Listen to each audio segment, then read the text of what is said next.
لوگ دمل بجا رہے تھے، ناچ رہے تھے، ادھر سے سیدانیوں کی سواریاں ہجوم میں بیٹھ گئی. عمر ابن سعد کمینہ سواریوں کے قریب آیا، چابک لے کر سواریوں کے منہ کے اوپر مارنا شروع کیا. یہی واقعہ شمر کمینہ دیکھ رہا تھا. شمر عمر ابن سعد کے قریب آیا. عمر ابن سعد کے قریب آ کر کہنے لگا کیا تجھے نہیں پتا جانوروں کے منہ پر نہیں مارنا چاہیے؟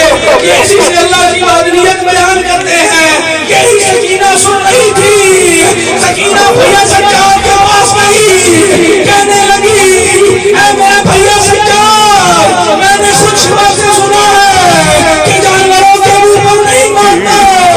اس سے یہ اللہ کی وحدانیت بیان کرتے ہیں، قرآن پڑھتے ہیں. بھیا میں بھی تو اسی لیے کے ساتھ قرآن پڑھتی ہوں. کمینہ کربلا سے لے کر شام تک مجھے تماچے مارتا رہا. کمینہ نے میرے رخسار زخمی کر دیے.